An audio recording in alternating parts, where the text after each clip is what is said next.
Amoureux, oui, même si mes racines sont valaisannes, mon cœur est sur Montreux. C'est vrai que depuis longtemps, ça fait 31 ans que je suis dans cette région. Je me plais beaucoup par son paysage, par ses montagnes, par son arrière-pays, par son lac, mais aussi donc, pour la partie professionnelle, où vraiment donc, on peut s'éclater, si j'ose m'exprimer donc, ainsi. C'est vrai qu'avec les quais, avec sa collection dendrologique, avec tous ces arbres, on a pu poursuivre toute cette collection qui est donc, connue loin dans la ronde, que ce soit donc, en Suisse ou même dans les autres pays limitrophes. On peut s'éclater donc, dans les plantations aussi de diverses plantes donc, pour le printemps, pour l'été, pour l'automne. Et bien sûr, comme on le voit donc, derrière moi, donc, toutes les sculptures végétales.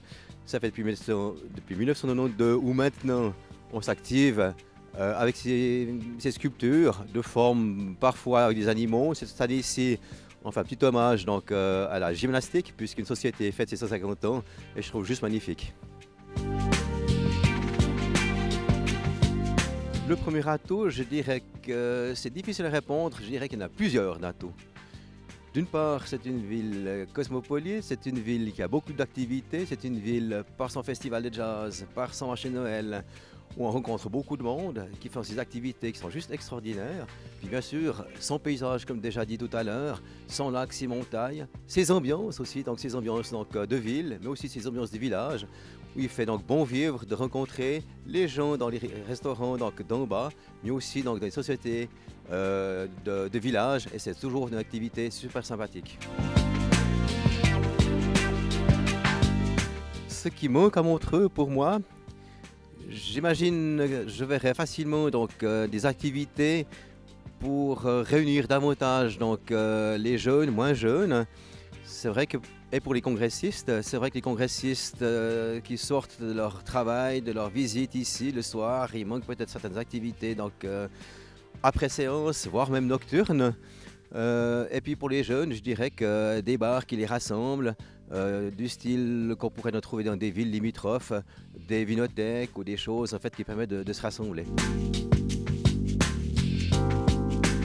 Poursuivre les investissements comme les dernières municipalités l'ont fait, c'est-à-dire donc, développer donc, la suite du tourisme avec une maison des congrès dans Cadoc, réparer ou rénover plutôt donc, la salle omnisport, trouver d'autres activités pour pouvoir faire venir le monde. C'est vrai qu'il y en a deux grosses activités qui sont pôles, le festival de jazz, le marché de Noël.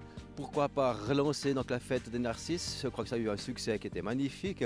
En fait, relancer donc, des activités pour vraiment que cette ville puisse continuer à vivre toute cette euphorie, je dirais,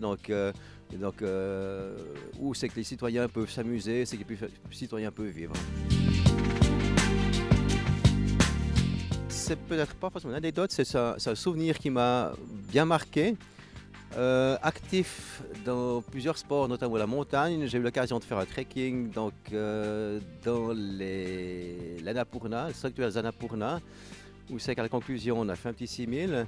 Et en rentrant, je voulais absolument ramener des graines de rhododendron qui sont donc majestueux et qui viennent d'une hauteur de 5-6 mètres. Et en cherchant ces graines, je suis tombé sur un tout petit marron qui germait. C'était juste magnifique. Je l'ai mis dans mon dos, sur mon sac de montagne, je l'ai porté, emmené avec moi, passé la frontière, et oui. Et en fait, on a cultivé l'établissement horticole pour venir un jeune sujet, un jeune arbre d'alignement qui est planté devant le casino. Et chose juste remarquable qui m'a vraiment beaucoup marqué, c'est qu'on a fait une petite plantation, on l'a baptisé avec la municipalité Incorpore. Et il était baptisé avec les Tibétains donc, qui sont donc justement pèlerins. Et pour moi, c'était une journée qui m'a vraiment touché donc, du fond du cœur. Cet arbre prospère, on le voit chaque printemps, on sait qu'il a une frondaison qui est rosâtre comme ça. Une magnifique floraison et j'espère qu'il puisse perpétuer donc, pour plusieurs générations.